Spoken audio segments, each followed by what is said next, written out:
안녕하세요. 매일 새로운 사연을 전하는 읽어주는 사연 라디오입니다. 구독과 좋아요, 많은 공유 부탁드립니다. 오늘의 사연 시작하겠습니다. 안녕하세요. 올해로 36이 된 여자입니다. 어려서 가정 형편이 넉넉한 편은 아니었기 때문에 대학교를 졸업하고부터 돈 버는 일에 정신을 쏟느라 꽃다운 20대를 연애 한번 해본 적 없이 보냈고 그렇게 30대가 되어버렸네요. 대학 졸업 후 몸담고 있던 직장에서 일을 배워나와서 어깨너머로 배운 노하우를 가지고 회사를 나와 제 사업을 시작하게 되었습니다. 초반에 제 사업이 자리가 잡기까지는 괜히 일을 그만두었나 싶을 정도로 어려움이 많았습니다. 안정적으로 통장에 꽂히는 고정 수입을 포기하고 나니 사업 초반에는 버는 돈보다 나가는 돈이 더 많았지만 포기하지 않고 사람 한 명 더 쓸 바에야 힘들더라도 제가 직접 발로 뛰자는 생각을 하면서 부단히 노력해오다 보니 어느 순간부터 제 사업은 손익분기점을 넘어서고 제가 회사 다닐 때 받던 월급의 배가 넘는 수익을 가져올 수 있게 되었어요. 사업이 어느 정도 자리를 잡아 안정적이게 되니 그동안 정신없이 살아왔던 제 삶을 돌아보게 되었습니다. 부모님도 이제 그만 괜찮다고 제 삶을 살았으면 좋겠다고 하면서 그동안 부담 한 번 준 적이 없으셨는데 앞으로 저도 결혼도 해야 하지 않겠냐는 이야기를 꺼내시더라고요. 그러다가 언젠가 거래처 아는 분의 소개로 남자를 한 명 소개받게 되었습니다. 그의 가정 형편도 넉넉한 편은 아니었지만 푸근한 인상에 몸에 배어있는 검소함이 저에겐 좋은 모습으로 다가오더라고요. 그렇게 철들고 난 후 저의 첫 연애가 시작되었고 그이도 준비가 되어 있지는 않았지만 홍기가 차 있던지라 만난 지 얼마 되지 않아서부터 양가에서 결혼 이야기가 나오기 시작했습니다. 좋은 점이 참 많은 사람이었지만 그이와 결혼 준비를 하면서 단 한 가지 단점을 이겨낼 수가 없어서 파혼을 하게 되었어요. 하지만 이제라도 예비신랑이었던 그 남자의 더럽고 치사한 면을 알게 되어서 다행이라고 생각합니다. 저도 제가 답답했지만 이 사연을 들으시면서 답답해하실 분들이 많을 것 같아 걱정도 되네요. 아무튼 그 이야기를 한번 시작해보도록 하겠습니다. 예비신랑이었던 그와의 일화는 셀 수도 없이 많아서 여기에 전부 나열할 수 있을지 모르겠어요. 처음에는 그런 모습들이 검소한 그 남자의 모습이라 여겨 장점으로 생각했으니 그 당시에 제가 눈에 콩깍지가 씌어도 아주 단단히 쓰였던 거라 생각되네요. 처음 그의 식탐을 알게 된 건 거래처 사장님의 따님 결혼식이었습니다. 당연히 저희 두 사람을 이어준 분이다 보니 저와 그이 두 사람 다 결혼식에 참석을 하게 되었어요. 결혼식은 요즘 추세에 맞게 스몰웨딩으로 진행이 되었어요. 식장에 이미 테이블이 세팅이 되어 있고 식이 끝날 때까지 함께 축하해줬다가 모든 일정이 끝나면 그때 식사가 나오는 형식이었습니다. 혼주 쪽에서 준비한 식사는 갈비탕이었어요. 그런데 그이는 결혼식장에 도착해서 축의금 봉투를 건네는 그 순간부터 식권은 어디서 받냐고 물어보더라고요. 식이 끝날 때 앞앞이 식사가 나온다는 설명을 듣자 그는 그때부터 실망한 표정을 감추지 못했습니다. 결혼식이 진행되는 내내 왜 뷔페로 하지 않은 거지? 하면서 혼잣말로 불만을 계속해서 토로했어요. 식사에서부터 불만이 많았던 그이와는 반대로 저는 이런 결혼식이 참 마음에 들었거든요. 진짜 두 사람의 결혼을 축하해줄 수 있는 소중한 사람들만 불러 모아서 참석한 모두가 식이 끝날 때까지 지켜봐준다는 사실이 보통의 결혼식보다 더 아름답다고 생각했어요. 정성스레 인원수대로 준비한 갈비탕 또한 대량조리한 뷔페 음식보다 훨씬 정성 있고 맛있을 거라 생각했지요. 그이는 이미 식이 시작할 때부터 입이 대빨 나와가지고서는 식사가 뷔페였으면 축의금 본전은 뽑아서 갈 텐데 갈비탕은 동네에서도 10,000원이면 먹을 수 있는 거 아니냐고 계속 궁시렁대더라고요. 하도 불만이 많아 보이니 그이에게 뷔페는 나중에 둘이서 근사한 데로 가자고 그 달은 특히 장사가 나쁘지 않아 여유가 있었기 때문에 그런 식으로 불만투성이었던 그이를 달랬습니다. 케이크 커팅이 끝나고 웨딩드레스를 곱게 차려입은 신부가 결혼식에 참석한 모든 분들에게 와주셔서 감사하다고 인사를 건네는데 그 모습이 그렇게 예뻐 보일 수가 없었어요. 불편한 걸음으로 결혼식에 참석한 모두에게 감사하다 인사를 전하는 게 저도 이런 결혼식을 올렸으면 싶더라고요. 그이한테도 우리도 결혼식을 이런 스몰웨딩으로 알아보는 게 좋겠다고 말했는데 결혼식은 뷔페여야지 하면서 별로 내키지 않아 했습니다. 요즘 식을 끝까지 보는 사람들이 어딨냐고 축의금 받고 취향껏 먹을 수 있게 뷔페로 하는 게 좋다고 고집을 굽히지 않았습니다. 각자 생각하는 게 다를 수도 있고 그의 말대로 제가 아름다운 결혼식에만 정신이 팔려 그런 걸 수도 있다는 생각에 그건 나중에 우리 식 올릴 때 다시 이야기하자고 말을 줄였습니다. 모든 식이 끝나자마자 5가지 반찬이 정갈하게 차려진 갈비탕이 앞앞이 세팅이 되더라고요.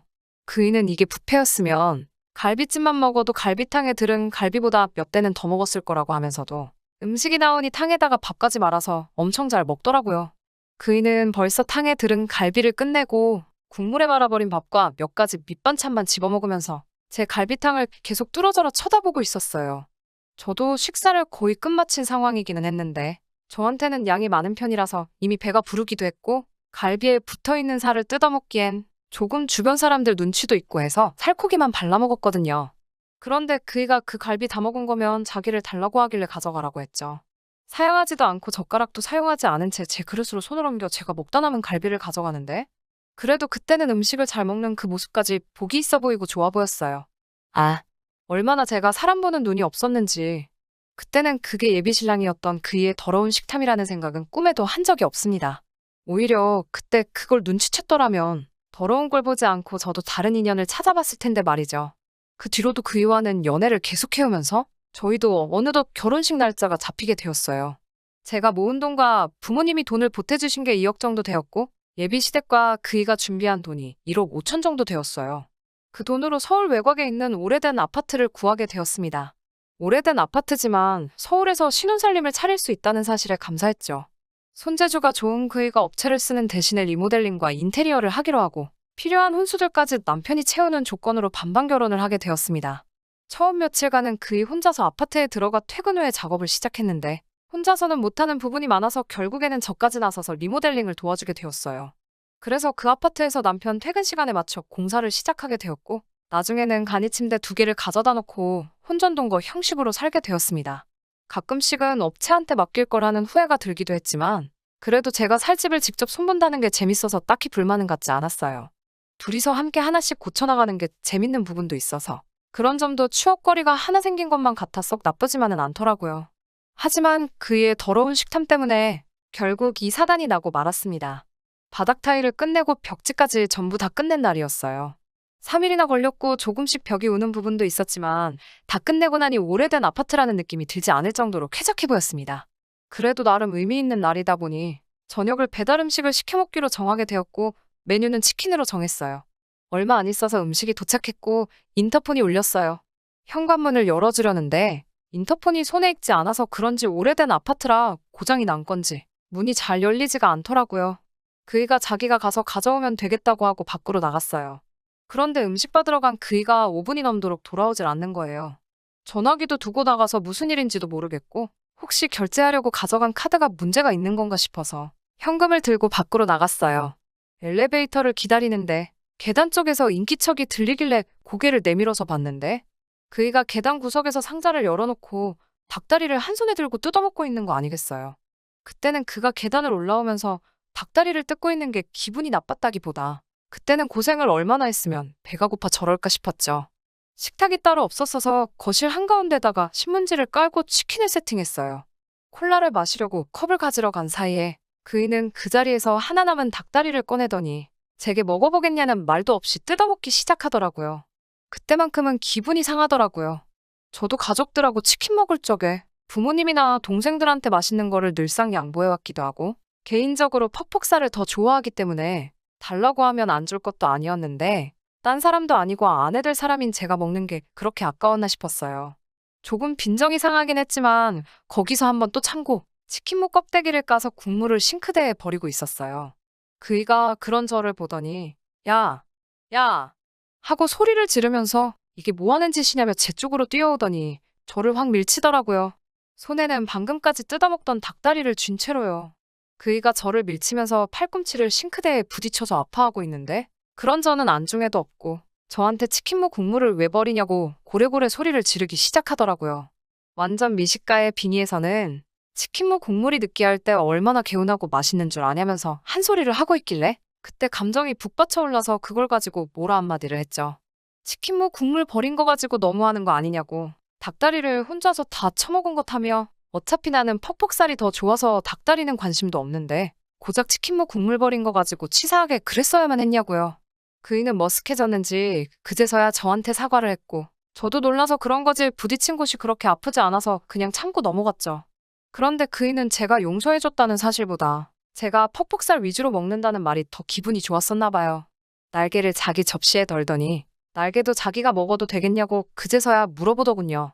더럽고 치사해서 안 먹는다고 그렇게 먹고 싶으면 너 다 먹으라고 했죠. 그날 이후로 예비 시어머니와 통화할 일이 생겨서 그날의 이야기를 했습니다.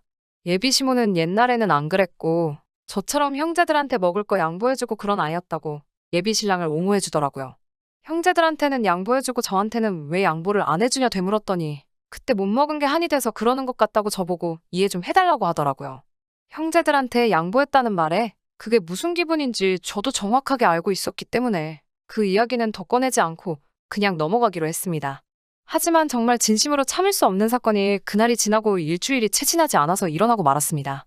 지금 그때의 일을 되새기기만 하는데도 벌써 손이 바들바들 떨려오기 시작하네요. 집안 인테리어는 거의 마무리가 되었고 남편 쪽에서 준비한 가구들이 들어오는 날이었습니다. 조금 게으름을 부렸나 뒷정리할 게 많이 남아있어서 저는 가게를 그날 직원에게 사정을 말해 하루를 아예 맡기고 일정을 정리했고 그이는 반차를 내고 점심 이후에 같이 도와주기로 했습니다. 정리할 게 많아서 그냥 월차 전부 다 쓰면 안 되겠냐고 물어도 봤는데 그날 회사에서 점심으로 중국집에서 회식을 하기로 했다면서 공짜밥인데 먹고 와야지 않겠냐고 하더군요. 그이가 중국집에서 음식을 싸운다는 건 기대도 안 했지만 그렇게 먹고 싶다니 그러라고 했죠. 그이를 출근시키고 아침 내내 정신없이 청소하는데 시간을 다 보냈습니다. 그러고 나니 조금 허기가 지더라고요. 냉장고에 뭐라도 있나 싶어서 열어봤는데 언제 사놓은 건지 편의점 김밥이 한 줄 있더라고요. 뭐 해먹기도 귀찮고 김밥이면 간단하게 먹을 수 있으니 그걸 꺼내 먹었어요. 편의점 김밥이라 그런지 김밥 속은 거의 없고 김하고 밥밖에 없는 게 맛도 더럽게 없었습니다. 김밥은 꼬다리가 맛있는 법인데 도무지 물 없이는 넘어가지도 않을 것 같아서 끄트머리 2개 남겨놓고 다 먹지도 못했네요. 점심시간이 지나고 생각보다 조금 늦게 그이가 집으로 돌아왔는데 웬일로 손에 검은 봉다리를 1개 들고 들어오더라고요. 저 혼자 집에서 점심도 못 먹었을 테니 당연히 저 먹으라고 제 점심을 포장해온 줄 알고 내심 기특하기도 했어요. 그런데 그이는 싱크대 옆에 제가 먹다 포기한 김밥을 보더니 돌변해서는 너가 이걸 왜 먹냐고 하면서 불같이 화를 내기 시작하는 것 아니겠어요. 그 모습에 살짝 겁이 나서 정리하고 나니까 허기가 져서 먹었다고 자초지종을 이야기하는데 제 이야기는 들을 생각도 없이 핸드폰으로 편의점을 검색하더니 여기 가서 당장 똑같은 걸로 다시 사오라고 하더군요. 집 근처에 똑같은 편의점이 있지만 집에서 꽤 떨어진 다른 아파트 단지에 있는 같은 이름의 편의점으로 가라고 하는 말에 뭐하러 거기까지 가야 하냐 물었더니 집 근처에 있는 편의점은 자기가 전날 마지막 남은 걸 사온 거니 여기에 가야 있을 거라고 하면서 입에 아주 개거품을 물면서 성질을 부리길래 저도 오만정이 떨어져서 제가 김밥을 왜 사오냐고 같이 화를 냈어요. 배고파서 김밥 좀 먹었기로서니 이런 식으로 나오는 게 어딨냐고요. 한참을 그걸로 티격태격하다가 그이가 포기했는지 휙 하고 돌아서서는 그이가 들고 온 검은 봉지를 주섬주섬 열더라고요. 그 안에는 중국 음식이 아니고 웬 시장에서 파는 것 같은 떡볶이가 들어있었어요. 그이의 뒤에다 대고 떡볶이 사왔으면 그걸 먹으면 되는 걸 고작 김밥 한 줄 가지고 딴 사람도 아니고 결혼할 상대한테 너무하는 거 아니냐고 성질을 내고 있으니 그이가 떡볶이 포장을 뜯더니 싱크대에 부어버리더라고요. 그 모습에 그건 또 왜 버리냐고 화를 냈더니 너는 아무것도 모른다면서 이 떡볶이는 그 김밥과 같이 먹으면 얼마나 맛있는 줄 아냐고. 그런데 제가 그 김밥을 먹어버려서 자기의 하루를 망쳤다고 노발대발 하더라고요. 저도 더 이상은 참을 수가 없어서 그이에게 내 집에서 당장 나가라고 소리를 고래고래 지르며 한바탕 했습니다. 그 와중에도 저한테 사과할 생각은 안 하고 현관문을 부서져라 쾅 하고 닫고는 나가버렸습니다. 얼마 안 있어서 예비시모한테 전화가 한 통 걸려왔어요. 저를 이해시키려고 별말도 안 되는 이야기를 하시길래 고작 김밥 한 줄 가지고도 앞으로 평생을 함께 보낼 사람한테 저 지경으로 달려드는데 같이 살았다가 무슨 봉변을 당하겠냐며 제 마음을 돌릴 생각은 추호도 없다고 이야기를 했죠. 진심 어린 사과를 기대했지만 예비시댁은 그 일을 시켜서 제 마음을 어떻게든 돌릴 생각은 하지 않고 아파트에 묶여있는 지들 돈 이야기부터 꺼내더군요. 제 사업장을 담보로 잡아 대출을 받던지 해서 그 돈은 고스란히 돌려줄 테니 앞으로 저에게 연락도 하지 말라고 했습니다. 벌써 이 이야기가 4년이나 지난 일이네요. 정말 여태껏 연애 한번 못 해본 게 제가 사람 보는 눈이 이렇게 안 좋았나 싶은 생각이 들 정도로 후회가 많이 남기는 합니다. 그래도 덕분에 요즘같이 집값이 미쳐 날뛰고 있는 서울의 아파트 하나는 건지게 되었네요. 저는 능력 있는 여자니까 그런 놈 말고 저를 진정으로 위해주는 사람을 만나라고 하늘이 저에게 그 사람을 보내준 게 아닐까요? 앞으로 저한테 좋은 소식이 있도록 사연 들으신 여러분들께서 저희 앞날을 응원해 주셨으면 감사하겠습니다. 끝까지 들어주셔서 감사합니다. 긴 이야기 들어주셔서 감사합니다. 오늘의 사연은 여기까지입니다. 구독과 좋아요, 알람 설정해주시면 앞으로 더 좋은 사연으로 찾아오겠습니다. 감사합니다.